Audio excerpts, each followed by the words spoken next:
What is up, everybody? Hey, it's your boy. It's the softly burning boy, Patrick Galactic. I got a little green on my shirt, so my Ken Griffey Jr. shirt is green screening. That's pretty cool. Very happy to be with you tonight. It's just me and Dartone right now, and if that's the way it stays all night, you know what? I love it. If you're here with me, no matter how many, we have a good time. That is what we do on Find Your Weird. Had a blast this weekend, celebrating our 3rd year anniversary. Super cool. People were subjected to the history of Weird at Night, subjected to the origin stories of Steve Germany, of Ryan Bryan, the first bit Dartone and I ever did together. It was a lot of fun. It was a lot of fun, and I'm going to talk a little more about that in a few minutes. But yeah, Dartone, how are you doing, man? How's things going? You kind of saved the day at the end of the episode. At least that's the way it appeared. I mean, everybody seemed to think that the day was saved, except that Steve Germany and the Barefoot Messiah were shoved into Utopian by that little shit Tony Japan. The fuck? So I'm not sure when we're going to see Steve or the Barefoot Messiah again. But what I do know is now that the cupidity of convivial indolence has wrapped up. We're about to see the return of Stone Cold Steve Austin. We're going to see the return of the Barefoot Booger Bitch Fantasia Man. We're going to see the return of the Pink Cloud to Weird at Night. They're going to be back on your screen. They're going to be a bigger part of the show. Ryan Bryan is always lurking. And I'm sure we'll see Steve Germany at some point soon, provided that he's still alive. But yeah, I want to thank Blaze in Space for all of the work that it took to put that together. It was like a mini movie, as Dartone told me on the phone today. It was like a short film, an animated short film. Absolutely incredible stuff.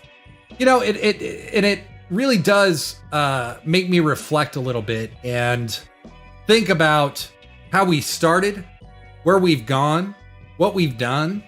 I asked Dartone how he's doing. He said winning fights as per usual. Dartone often says that he fights middle schoolers. And that's troubling. That's very troubling. But it seems to be a pattern. It seems to be a pattern at this point. I understand. I mean, if you're going to pick a fight, why not pick a fight with a child? Because you know you're going to win. You know you're going to win. So Dartone, in that way, genius. And in another way, disturbing and scary, which is kind of your brand. Very on brand for you, my friend. Very on brand for you. Little disclaimer at the beginning of every episode of Find Your Weird. The most important part of this show and Weird at Night is the community. You can ask me whatever you want. We can research stuff together. If you have some weird subject matter, that's screen appropriate. I'm happy to do that. Dartone, if you have some weird ideas, let me know. I have stuff that we're definitely going to watch tonight, but we can go anywhere. Well, as always, we let the chat guide the flow. So if you have a topic, if you have something that you think is hilarious that we should read about, tell me. We'll do it. But I'm going to start us off with a quote, and I really like this one. The reality of the creative process is that it often requires persistence, the ability to stare at a problem until it makes sense. The reality of the creative process is that it often requires persistence, the ability to stare at a problem until it makes sense. That's from Jonah Lehrer. And I really, really agree with that, okay? The thing about Weird at Night and the thing about this channel is that it's every Tuesday, every Saturday. You know, the first, 10 episodes, I was just throwing shit at the wall. And then we got 20 episodes in, then 30, 40, 50, 60, 100, 200. Now we're on, this weekend, we're going to hit 245. And it's hard to keep things fresh. It is hard to keep things moving. So last Saturday, we have this supersized episode, and while I know it's just me sitting in front of a camera, I have to say I was exhausted after, like completely spent, but in the best way. I had such a good time talking about the history of what we've done, and I had so much fun going through old stuff that there was a ton that I couldn't even fit in the show. We did a 2-hour show, and I showed barely anything in the long scheme of it. I have some more historical shit to share tonight. There's so much, and I think what I'm proudest of is that I still like it so much. I'm not sure. Are you saying the persistence thing you said after fucking Madonna? Dartone, is that what you're referencing? 105 wins and 0 losses, Dartone says. Well, fighting children, your odds are pretty good. Your odds are pretty good. But kind of keep it with that quote. Something that really hit me going through all that stuff is the many different ways I've felt at various times while we've been making Weird at Night. At first, like I said, it was just fun. I didn't care if I was any good. I didn't care if people watched or not. I didn't even care if my jokes landed or if people were entertained. I didn't even care if this channel lasted beyond lockdown when we first started. And now, as things become more important to you, as your creative endeavor becomes something that's like your baby that you guard seriously, there is this pressure that gets put on the situation. And every time we did something cool or something that upped the ante, I felt that pressure to do something even bigger, even grander. And sometimes as I was trying to get slicker, to be a little more polished, to be higher production, I kind of fell away from the original intention of the show. And it wasn't my fault, it happens. Sexual Corns in the chat says, I once worked at a mag called Creative Endeavor. Very nice, very nice. I got a little lost in the weeds at times making this show. There have been times where I didn't really feel connected to it and wondered if maybe we'd jump the shark. But I spent a long time as a working musician, and I know that's just a very common feeling when you persistently do something. Evolution is not comfortable. In fact, sometimes it's scary and unclear as it's happening. Change can feel like a bit of a death. Sometimes you might regret a move that you make. Sometimes you're unhappy with how something like a bit or a song or a piece comes together. But that's really just life. No one is perfect. No art is ever truly finished. It's either worked on or it's abandoned. That's it. Weird at Night is a feeling for me mostly. It's about trying things, taking chances, and accepting whatever happens. And I think connecting with that, letting go of the pressure I was putting on myself, has made me a lot happier with it over the last year. And at the end of the day, it's really about connecting and sharing creativity. Mine, yours, people I admire. It's about giving my passion a visual voice. Sometimes it's funny, sometimes it's right from the heart. Sometimes it's bad, and sometimes it's great. But no matter what, it's a challenge to keep things fresh. And that's something I feel as energized about today as I ever have. And the key to keeping things fresh are new voices and new ideas. This is an interactive project. Weird at Night, Find Your Weird. These are projects, community projects that we're doing together. If you have an idea, if you have something you want to see more of, say so. If you have an idea, join our Discord and DM me. I will drop that link in the chat in a minute. We can chat about it. There's been very few suggestions that I've ever said no to. I can't even recall one. That's the power of what we have here. We can spend these hours however the hell we want to. Collaboration is a very real thing on Weird at Night. I've said it a lot lately, but I've met and collaborated with dozens of people on this channel that I've never met in real life, and it's been a true joy. Let your voice be heard. Anything we can conceive is possible. Art is the antidote, baby. It's the antidote. So, Sexual Corn, you once worked at a mag called Creative Endeavor. Pray tell, what did you do at the mag? Sexual Corn then says, a mantra I've heard before is, it's finished when you can no longer further it. Any attention takes away from the bit. Very few things I've done have made it there, though. You know, it's very true. When there's no more improvement you can make by adding, and you've subtracted everything until you've gotten down to the bare necessities, that's when it's time to let it go, baby. I've made albums. I've made sketch comedy. I've made animations. I've made tons of stuff. And I pick and I pick and I pick and I pick and I pick. And I know sometimes the stuff we show here might seem a little lo-fi or whatever, but there is hours of conversation, hours of editing, and hours of nitpicking at everything we put on the screen. You know, it's just one of those things. I can be overly perfectionistic about my stuff. I get very, very apprehensive to release unfinished work out into the world, but I've done it a lot here on Weird at Night. It's been very, very good for me. It's been very, very good for my psyche.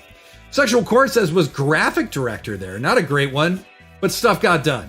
Met lots of wonderful people. That's awesome, Sexual Corn. You were a graphic director at Creative Endeavor, a magazine called Creative Endeavor. Very, very cool. That's awesome.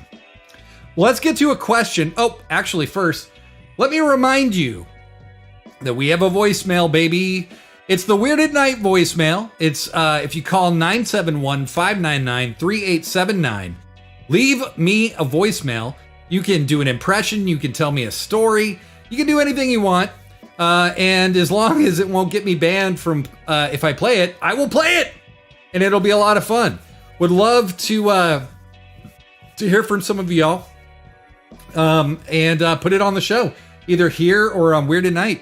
But yeah, leave me a voicemail. Once again, that number, 971-599-3879. 971-599-3879. I still don't have that number memorized yet, so repeating it is for me as much as it is for you. Also, this Saturday, we have another baller episode of Weird at Night coming at you. You know we're live here on Twitch, YouTube, and Converge Media every Saturday night at 10 p.m. We're going to have some music. We're going to have some public access insanity, and some more stuff. And if you follow us on our socials, it's just at Weird at Night on Facebook, Instagram, Twitter. On YouTube, it's at Weird-at-Night. But give us a subscribe or a follow in all those places, because honestly, we're posting a lot. So, you know, stuff that's current, stuff that's old. Yeah. So I got a question for you. Start us off here. What corporate jargon upsets you the most, or do you just flat out hate? I personally hate corporate jargon in general. I just despise groupthink. It is my least favorite thing in the world in a lot of ways. However, we live in a progressively more corporate place. The world is a progressively more corporate land. And we got to make money somehow, so a lot of us spend time in corporate environments. So there's always new corporate phraseology that makes its way into the zeitgeist. People rattle on right now endlessly about synergy. But I don't mind that so much, because at least they're using the word by its defined meaning. I mean, it gets old seeing it in job postings. It gets old hearing people say it over and over again. But there's nothing overtly Orwellian about it, at least to me. The phrase I cannot stand that was huge a few years ago and might still be is thought leader. I'm a thought leader in database management. I'm a thought leader in cross-departmental utilization. I'm a thought leader in potato distribution at Wendy's. What the fuck does that mean? You lead thoughts? Like, how messianic is that to call yourself? And it was everywhere. Everywhere. I'm not huge on corporatism in general. Like I said, groupthink, it's very upsetting to me. I'm a pretty ardent individualist when it comes right down to it, but Jesus Christ, thought leader provokes a different level of psychosis in me than almost anything.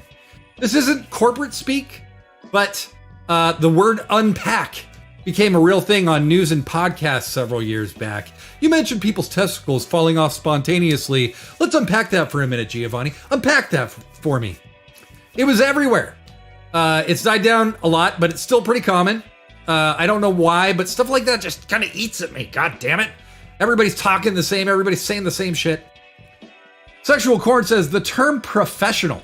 It's a means to project arbitrary personal bias of expectations of behavior and look down on people that don't share your perception. Behavior and presentation and clothing and grooming. Think stuff like dreads, fros, and the like. It's easy to sneak in stuff like racism and bigotry with that term. It absolutely is, Sexual Corn. I know this is silly, and there's a lot of people who are subject to a lot more than I ever have been. But I've been told at various times that having long hair is not professional. That I didn't look serious enough. That I didn't look professional enough at my jobs, by my mom. You know, just people overly. You know, it's about it's this weird controlling thing. It's like dictating the terms of your participation in a system that's created to control you. I really, really hate it. I totally agree, Sexual Corn. Dartone the Third says, I don't know if it's jargon, but working in sales, they would always say, don't ask if you can get an appointment with the with the manager, but when you can get an appointment. Yes, that, I mean, not jargon per se, but yes, I understand exactly what you mean, Dartone. One thing that I really hated several years back, and I don't see it as much now, but when a job posting, when I'd be reading a job posting, they'd be about us, and they would tell you a little bit about the company. Then it would say about you, and then all the things you needed to be to get that job. And again, it's like saying, this is who you will be when you work for us. It's like, you know, I cannot stand it. Another corporate thing that I don't hear as much since the pandemic, but I do hear still. We're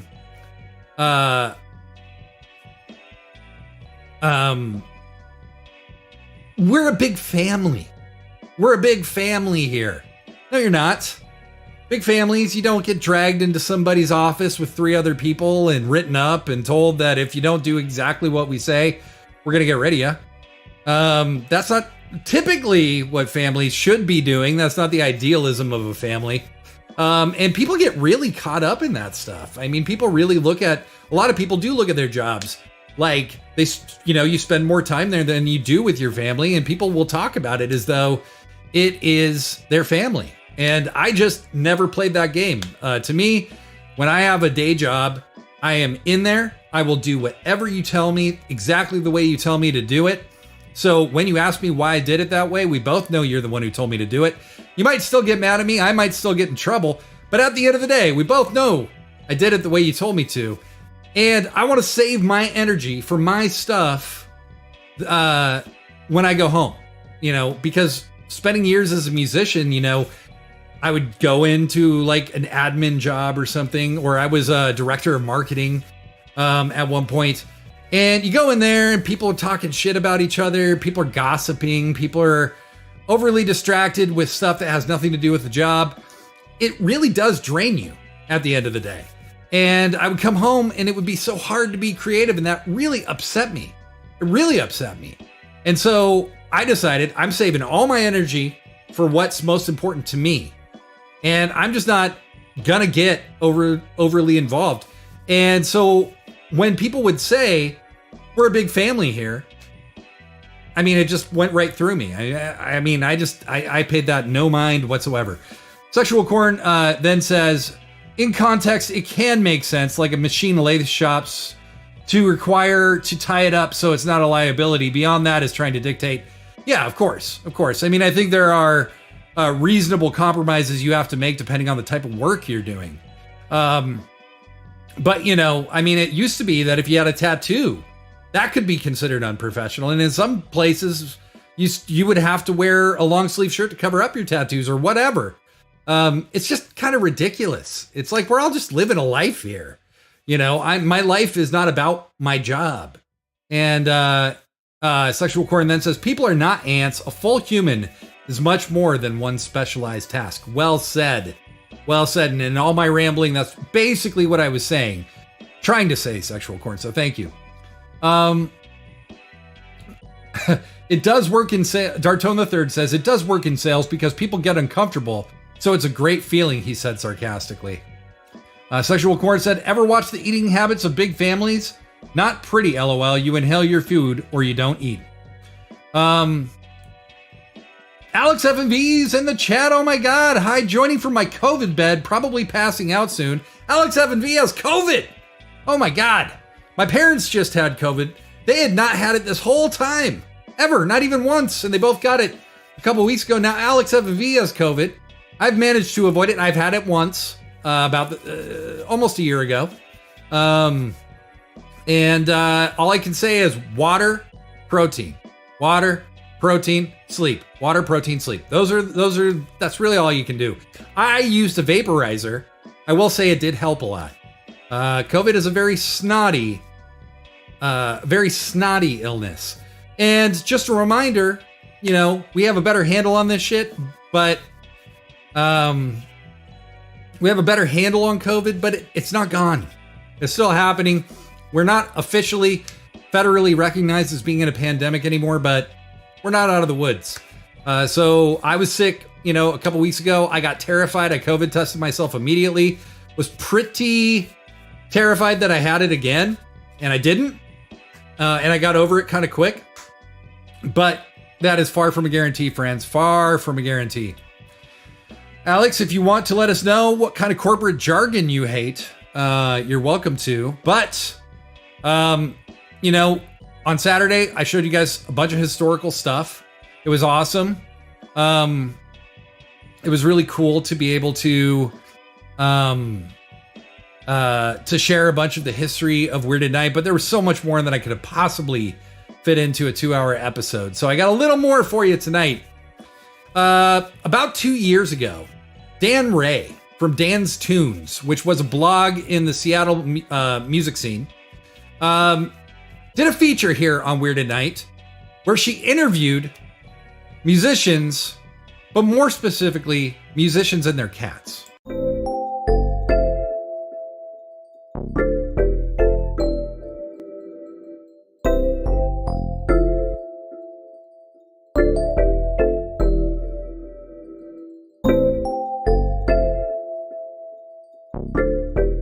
All right, we're here in Capitol Hill to interview Mount Fox cat, Freya.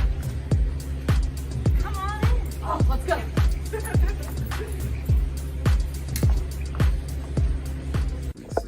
Maybe not this moment, but Yeah. I don't want to scare her. you're not. She's fine. She's like this, like when I brush her teeth. Yeah.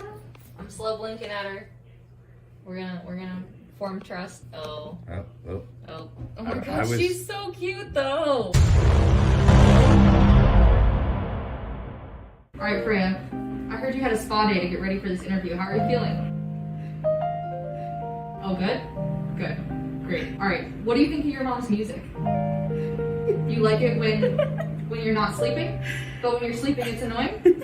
Got it. Okay. All right. Hard hitting. What do you think of Kanye West? Oh, she doesn't Not like into it. Yeah, Not into Kanye. She told me that before. All right. What's your favorite brand of cat litter? Freya, you know the answer to this one. Let's see. Is it Fresh Step? Freya, come on.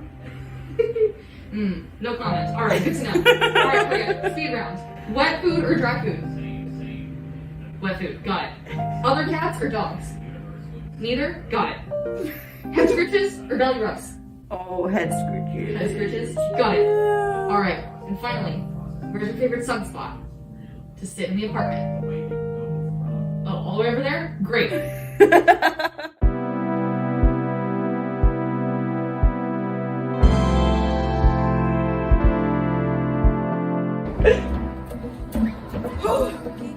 Oh man. Freya's got a lot of feelings, She does. but you know, I feel like I got the scoop. She answered the questions great. Yes. It was, you know, it was rough going there for a minute, but we got it. Yeah, it's a big interview. You're lucky that she was willing to do this. You know, debriefing our conversation with Freya, I thought maybe we could channel some of that emotions into drawing. Okay. And I like drawing cats a lot, and my friend told me about this game that's really fun, but it involves creatures. Doesn't have to be a cat. Okay, so what you're gonna do is look off into space. Okay. Like somewhere in front of you. I've only done this game, but it was fun, so I'm not an expert on it. We're doing it. So look up into space, and we're gonna spend like, I don't know, not that long, 10 seconds, 30 seconds, I'm not sure how long time is, just drawing something kind of an abstract shape. Okay. Don't be stressed about it. Like, so not something that I'm looking at, just like abstract stare and outline. just kind of like. Yeah. Like, Okay. look, see an outline, draw it. I'm done. Okay, got it. I did a lot on mine. Okay, so hand it over. Okay, I did that. Oh, you set me up really easy. Okay, alright, so now what you're gonna do is turn what I gave you into a creature, and maybe the theme can be cat. Ooh, okay. Cool. Alright, Okay. ready, set, go. This is not a competition. Okay.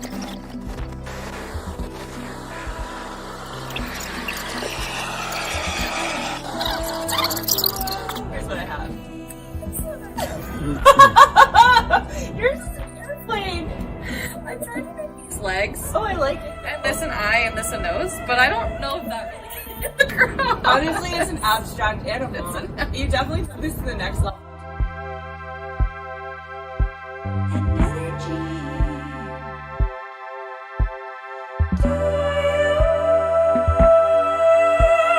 Amazing. Good job. This is You should sign it. airplane cat. Mine is. I don't know. Mine's just like normal cat. This is just what cats look like. Freya really got in there, got in my heart, I know. and I feel debriefed. I feel self-cared. Good. Yeah, you're gonna continue thinking about what she has to say for a long time. Of course, yes, always in my heart, forever. You'll write a power ballad to Freya in like 6 months. It'll I'll just send it like to you. appear out of nowhere. You'll be like, oh yeah, Freya, thank you.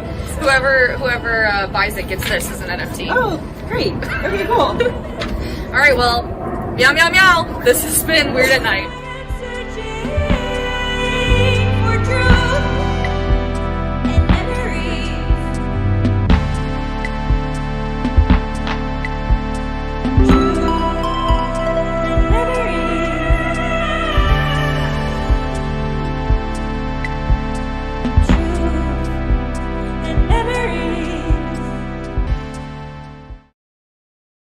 Hi, Stella. Hi, Judgy. And with that, stay off the road. Hey, Stella. Yeah. I just came from public health. Oh, really? I did an interview about smoking. There's some very good facts you should know about.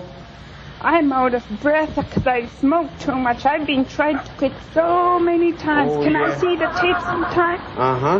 Yes, and the nurse said that a lot of people have died from smoking. I have this terrible cough I can't get rid of. I just got back from Malaya and Malaya.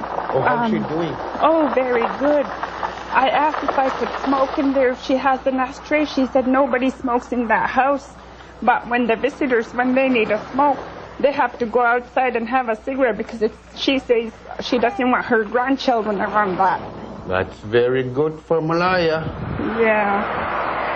So when I got back, she was telling me my grandchild, who is named after Malaya's mom, she told me, she said, Anana, what are you doing? I know you loved to smoke when you were alive. And before you died, you asked us if we were to give your name to anyone. I do not want to ever smoke again. So she's telling whoever's named after her mom that before she died, she wanted to make sure that none of her namesakes ever smoked again. I'm glad I don't smoke. So she's respecting her wish. That's very good of her. Hey, I just hear somebody calling me over there. I'll see you later. Okay. And with that, come on. Let's go. Woo! Don't smoke, everybody. I've been smoke-free since last July. It really is the way to go. I feel a lot better. I've definitely smoked for too much of my life. I hope it doesn't catch up to me in some terrible way. Let's not put that out there. Patrick, shut up. Patrick, shut up. All right. So we were talking about corporate jargon. And Alex FYW said there is nothing worse than we're all family here. I hear that and I'm like, run. Yes. Yes. Dartone the Third, I don't know. Are you talking about Mount Fogg or Dan Ray? Maybe Big Cat Lady Energy. I feel like we'd be friends. And they would tell me if my partner was bad for me. Alex FYW is the first bad vibes detector for the Weird at Night for WAN. That is true. That is true. Sexual, I had said in the chat, I don't think they're reading lines, or maybe they don't know how to read. And Sexual Corn says they just sounded nervous to me. They really did. They really did. I'm sure that's the actual reality. Dartone the Third says, if terrified is what they were going for, they succeeded. Well, hey, it's good to be successful at something. You know what I mean? So, next question. Oh. Hello. All right. What word grosses you out? Is there a word in the English language that just makes you, that grosses you out. There can be more than one. I certainly have a few. This is a weird question because words are kind of fickle things, okay? There's not an obvious or good reason for why they're offensive or inoffensive. It just kind of jumps out and bothers you, you know? Like, fuck is a word that really, really bothers people, but when you boil it down to its essence, it's just a noise. But it's a very sharp noise. It's a very powerful noise. Just fuck. And that really upsets some people. And to me, I love that word. But I'll tell you what word I don't enjoy. Moist. I don't like it as a descriptor, okay? It's a word that really upsets me. I don't like it. Not for any particular reason. There's lots of innocent and less innocent reasons to call something moist, but I hate it. But I don't hate moisture as a word. Why? Why? I don't know. Better Kitty Meow hated that I called the two of us wholesome a while back. She says it made us sound lame. I was talking about how we're both pretty funny, we can both be a bit edgy, but we're also a very wholesome couple. And she literally turned around to me and said, "That sounds extremely lame." And didn't even laugh uncomfortably after. Jeez. Dartone says, "Nothing really grosses me out. I do love that people hate moist.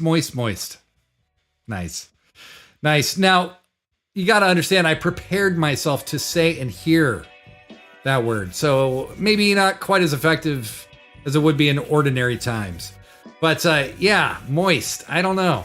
I don't like it.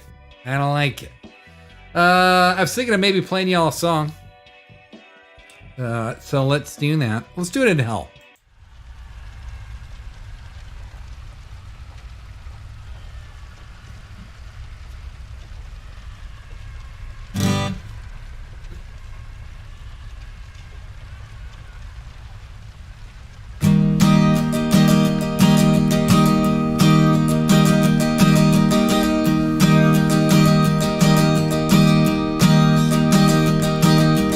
Fate, I will see you through the fog of time.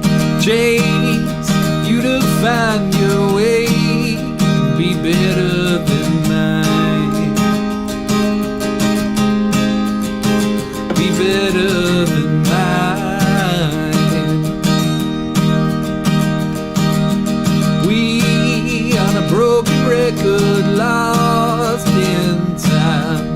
We break and rearrange, grow between the lines, grow between the lines. I don't believe in fate, you were meant for me. I don't believe in fate, you were meant for me.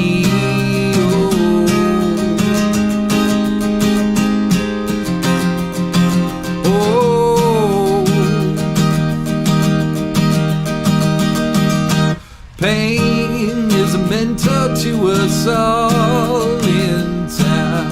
Love grows and it remains, heals the great divide. Heals the great divide. I don't believe in fate, you were meant for me. I don't believe in fate, you were meant for me. Oh.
Yeah. Yeah. I like this as a backdrop for that song. That feels oddly appropriate. That song is called Love Without Location. I will eventually record it, but wrote that one for my kiddo. Sexual corn. I once got annoyed at a swear filter, so I threw a thesaurus to see how the programmers thought, and I think I just stopped getting moistly annoyed in that way. Seems like we've all just figured out a way to torture me. Dartone the Third, I love that I was typing moist for the third time when you said that you hated it. LOL. Yeah, it's actually, I have noticed there are quite a few people who do not like the word moist. But we press on regardless. We press on regardless. I got another question for you, and I'm going to ask if you,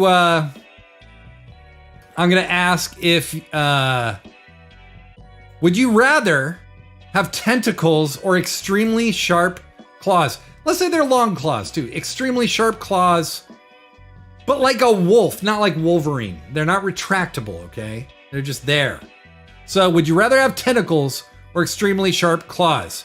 Now, last week, I showed you one meeting of the Trash Force that was formed in opposition to QAnon. And this was the first meeting we ever had featuring TC Blackout.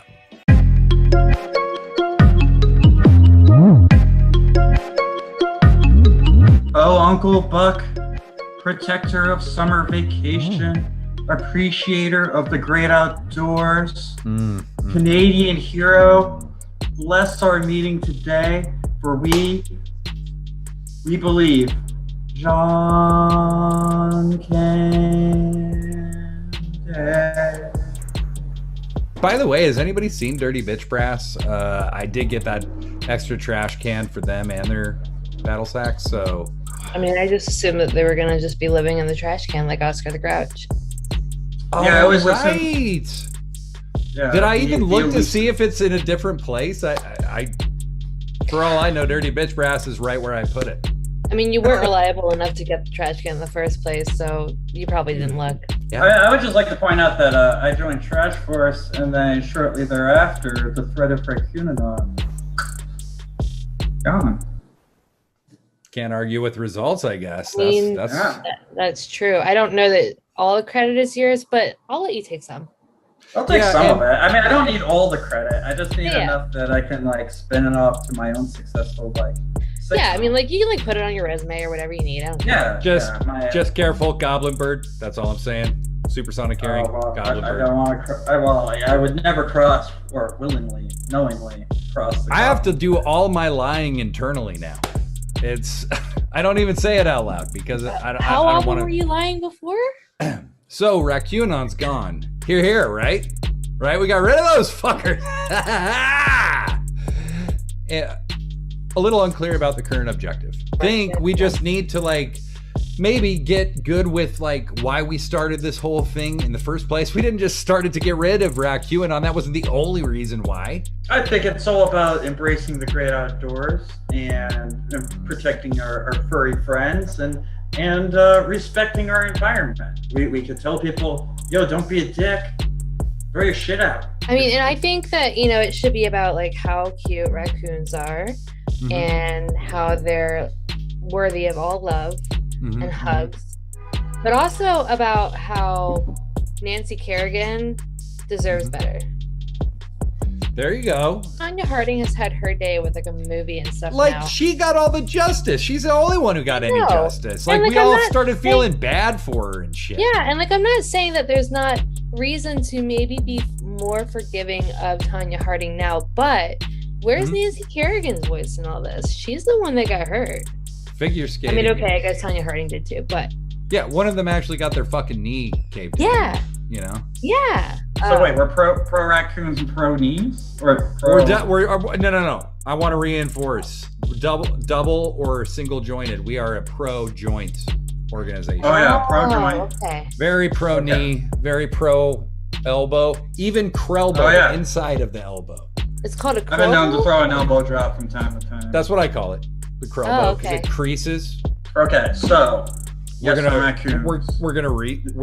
evangelize the word of raccoons as we said we would, through the lens of our protector, John Candy, and our spiritual guide.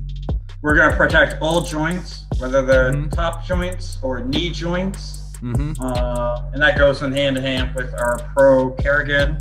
But let's spread the word that she got the shaft when she got attacked. Joint justice for Nancy. I also think we should be pro picnic. Sure. I don't think people picnic as much as they should. I mean, granted, there are reasons why, but now, it's nice outside. I think we should be more pro picnic.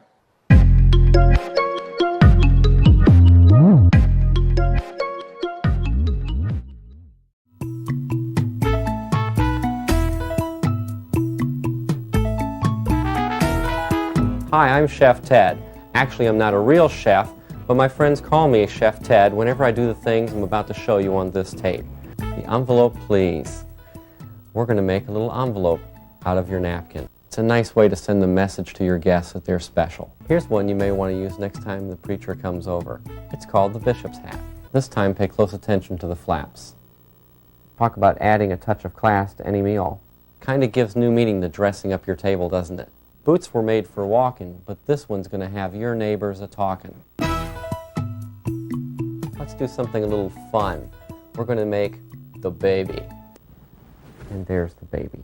This little fellow will really be the hit of your next baby shower. Well, friends, that's about it. Just remember, you have to know when to hold them and know when to fold them. Now, go out there and knock your guest's socks off.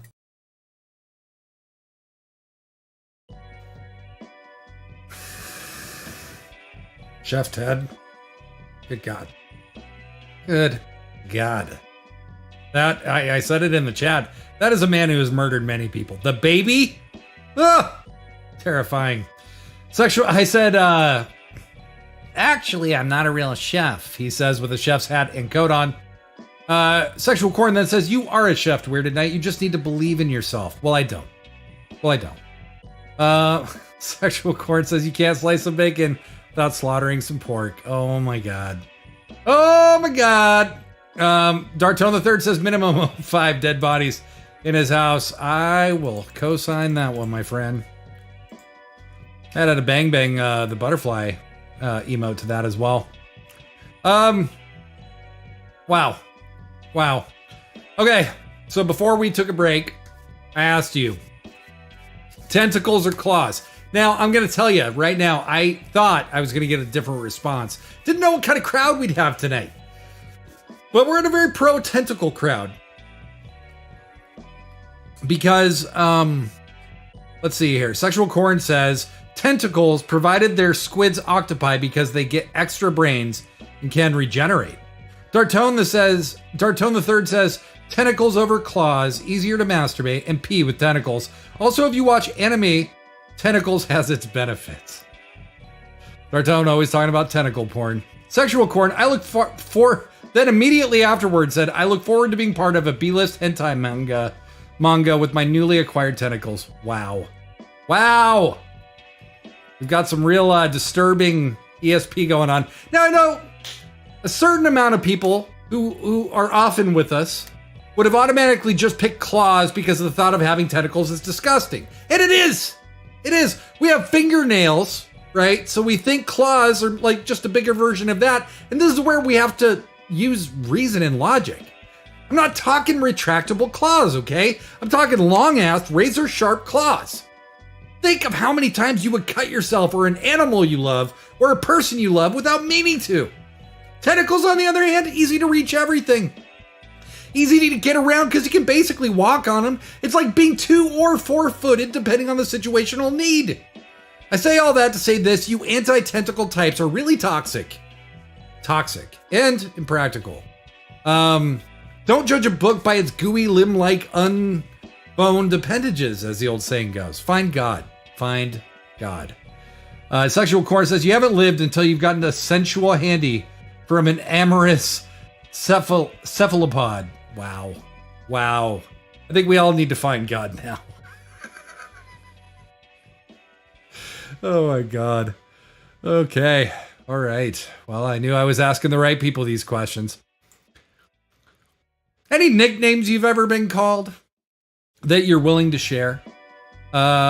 Which did you like? Which did you hate? You know, my name's Patrick. When I was a kid, I went through a brief time of being into Paddington Bear and much more so Pooh Bear. So naturally, my family started calling me Patty Bear.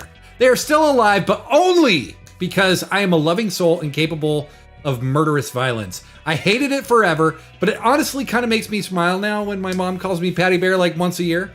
Pat the Rat was a real creative one that my family and also any child older than like 3 would occasionally call me.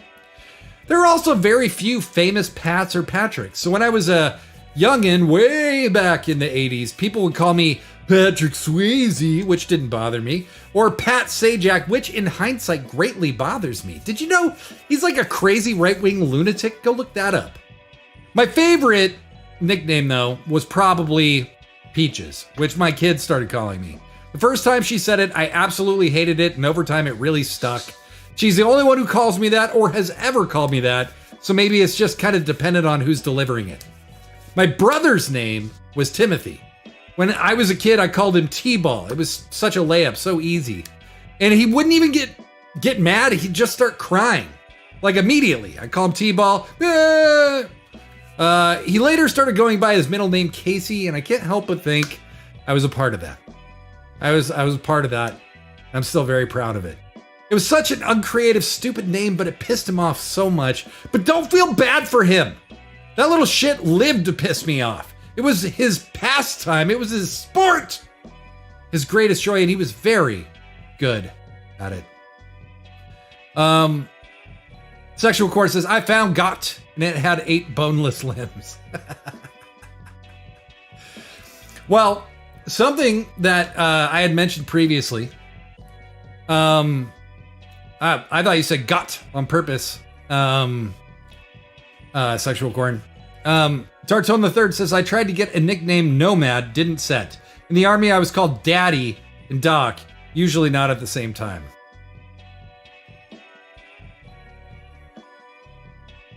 Yeah. So I had said in a previous edition of this show, and Blazing Space alluded to it on Saturday, that we are going to be constructing stories with imagery from auto rates. Imagery. We are not taking people's auto rates verbatim. We are merely constructing some stories with some characteristics as described in those auto rates. We will check in with anyone that we borrow from. But one character that was created from an auto write by Alex F&V. It's too bad she's not here anymore because sleeping off the COVID. Was Booger Bitch Fantasia Man, who ended up becoming quite a big part of Weird at Night. But one of Alex F&V's auto writes specifically mentioned someone named Booger Bitch Fantasia Man, and I loved it so much, I made this. The Wanaverse is a weird place. That much is known and understood.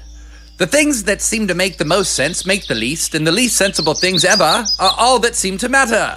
Such is the case in the story of Weird at Night's mythical creature, Booger Bitch Fantasia Man. But unlike the mythical creatures of other places, Booger Bitch Fantasia Man isn't much of a mystery at all.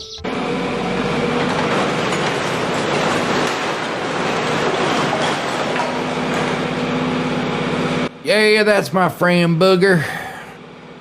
Booger and me go way back. Well, at least we did.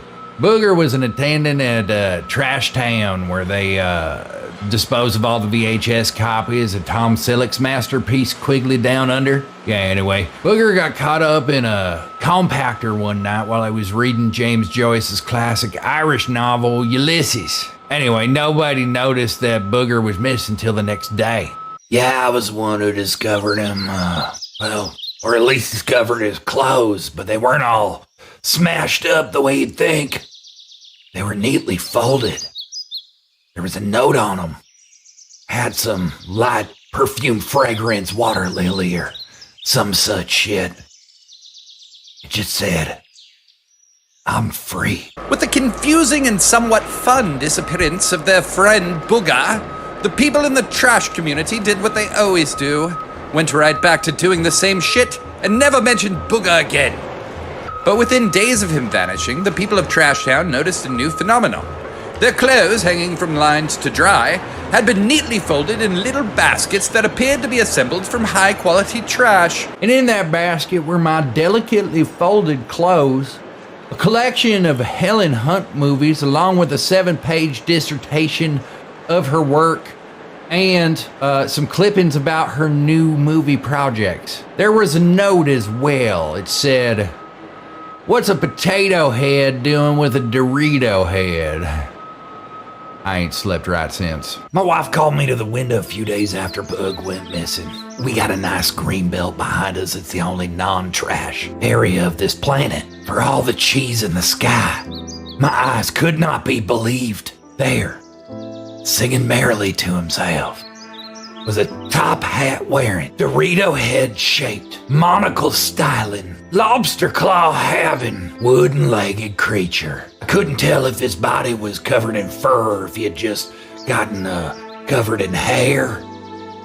You know how you roll around in hair when you're sticky, it gets stuck to you. My wife grabbed the camera and got the only shot ever achieved of Booger Bitch Fantasia Man. And then he gave us that look, the kind of look you only see in the wild. And then, with his mustachioed, weird-ass lips, he said, "Hello, lovely to see you tonight. I've been really enjoying these Mad About You Season 3 replays." The people of Trash Town still catch a glimpse of Booga Bitch Fantasia Man, a seeming combination of Mr. Potato Head, Mr. Peanut, a Dorito, a lobster, and Swamp Thing. But his voice can be heard laughing to the dulcet tones of About Schmidt, starring Jack Nicholson and Helen Hunt, to this day. Even now. Helen, you are a beast of culture. A beast!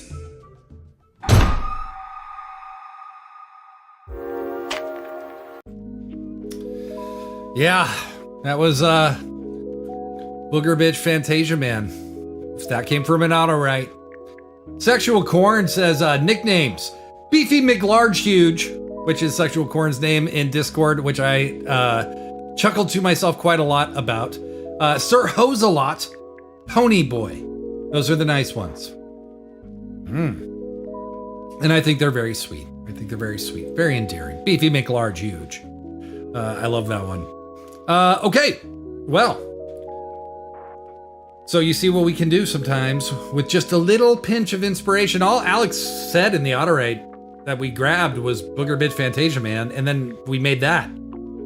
So anything could happen here in the Wanaverse. All right, so you know the auto raid. I don't think I have to explain too much. I'm going to count back from 10 as I do. Try to clear your mind. When I get to 1, I'm going to say go. We all start tippity typing whatever comes into our minds for about 30 or 45 seconds. Then I say stop. Then we all hit enter return. Everybody's auto right shows up.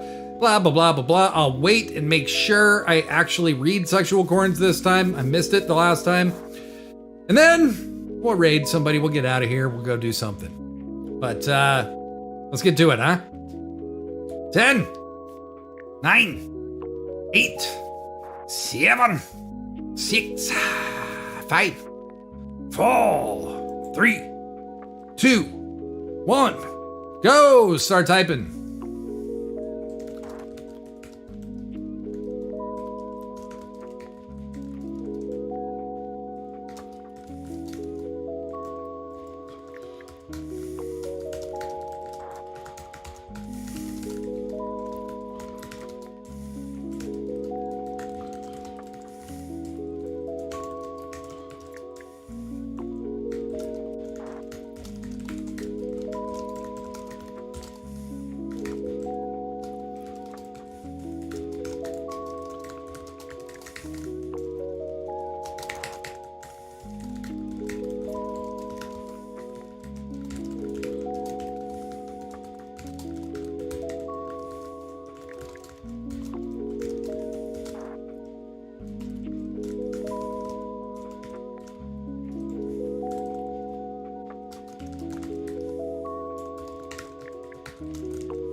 All right, and stop.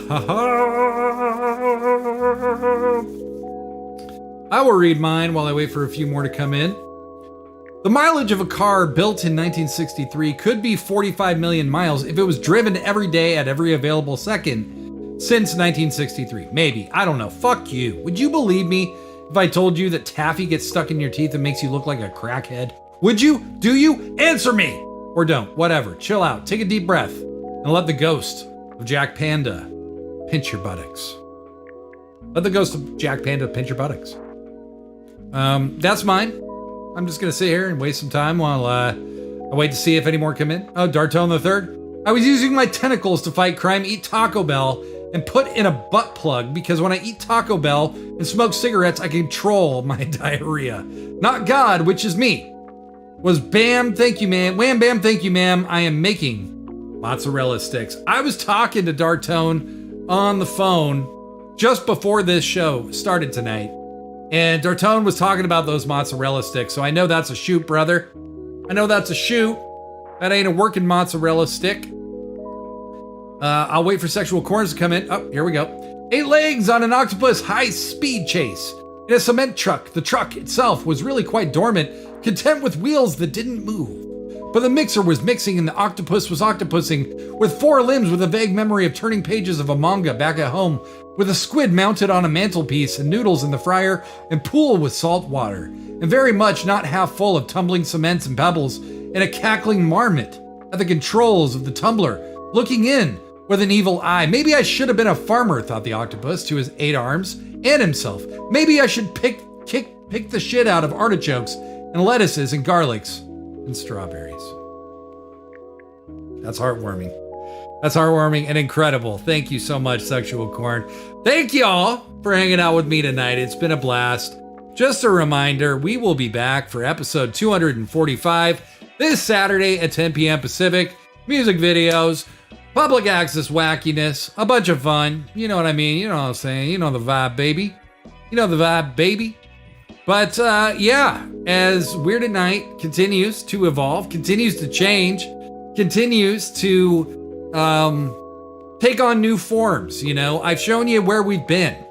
And sometimes where we're going isn't always clear. Sometimes I wonder, are we going in the right direction? Sometimes I change course, and you know what? That's what art is about. It's about experimentation. It is about taking chances and just seeing what happens. Throwing shit out there. Life is way too short to worry about being perfect. Just give something a try.